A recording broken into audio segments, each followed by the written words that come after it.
Hi friends, welcome to Nila's kitchen. நம்ம இன்றைக்கி என்ன பார்க்க போகிறோம்னா பொடலங்காய் விதையை வச்சு ஒரு சட்னி எப்படி செய்யலான்னு பார்க்கலாம் வாங்க. நான் வந்து கடலைப்பருப்பு ஒரு 1.5 டேபிள் ஸ்பூன், உளுந்து 1.5 டேபிள் ஸ்பூன் எடுத்துருக்கேங்க. ஒரு 6 வரமிளகாயை விதையை எடுத்து வச்சுருக்கேன். ஒரு 5 பல் பூண்டு, சின்ன வெங்காயம் ஒரு 10 சின்ன வெங்காயம், கொஞ்சமாக சின்ன நெல்லிக்காய் சைஸ் அளவு புளிங்க. அவ்வளோதாங்க இதுக்கு தேவை. வாங்க இப்போ ஆயில் ஊற்றிடலாம். ஆயில் ஊற்றிட்டு நல்லா காஞ்சதுக்கப்புறம் ஆயில் நல்லா காஞ்சதும் நான் வந்து கடலைப்பருப்பு உளுந்தும் போட்டுக்கிறேங்க. இது நல்லா பொரியணும்.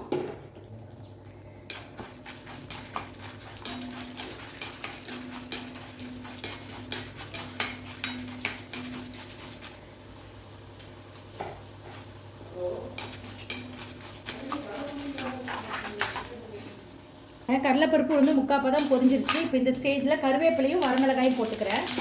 இதுவும் இந்த ஆயிலே பொரியணுங்க. ரெண்டுமே ஒன்றா பொரியட்டுங்க. அதுக்காக தான் நான் போட்டிருக்கேன்.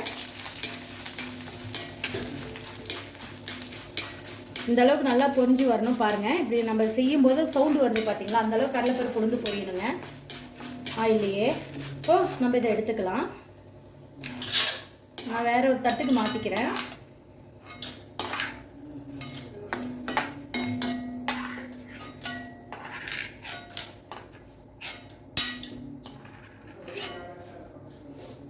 பாருங்க, இதில் ஆயில் இருக்குது.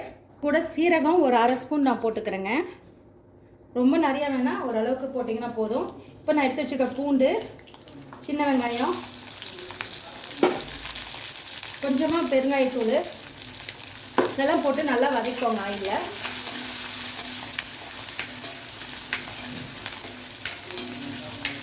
இப்போ நான் ஒரு சின்ன நெல்லிக்காய் சைஸ் தான் புளி எடுத்துட்டேங்க, அதையும் போட்டுக்கோங்க.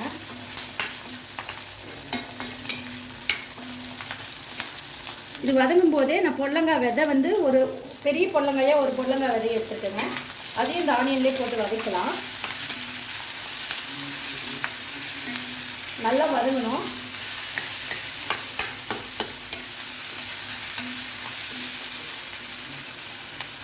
கொஞ்சமாக கல்லுப்பு எடுத்துக்கிறேங்க. கல்லுப்பு போட்டுக்கலாம். லைட்டாக கொஞ்சம் பத்தல்னா போட்டுக்கலாம், அதிகமாக இருக்கக்கூடாது. இது ஒரு 50% வதங்கிடுச்சு. இன்னும் கொஞ்சம் வதங்கணுங்க. இந்த பொடலங்காய் விதையும் ஆனியன் நல்லா வதங்கட்டும்.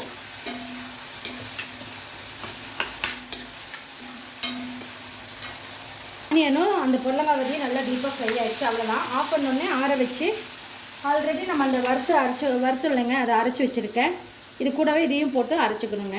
விதை சட்னி ரெடி ஆகிடுச்சு. பொடலங்காய் விதை சட்னி ரொம்ப டேஸ்ட்டாக இருக்குங்க. இது இட்லி, தோசை, ரைஸுக்கு கூட பெரட்டி சாப்பிட்டா அவ்வளோ டேஸ்ட்டாக இருக்குங்க. கண்டிப்பாக நீங்களும் இது மாதிரி செஞ்சு பாருங்கள். பார்த்துட்டு கமெண்ட் பண்ணுங்கள். இந்த வீடியோ பிடிச்சிருந்தா லைக் பண்ணுங்கள், ஷேர் பண்ணுங்கள், மறக்காமல் சப்ஸ்கிரைப் பண்ணுங்கள். தேங்க்யூ ஸோ மச் ஃபார் வாட்சிங். Bye bye. சூப்பரான ஒரு பொடலங்காய் விதை சட்னி ரெடிங்க.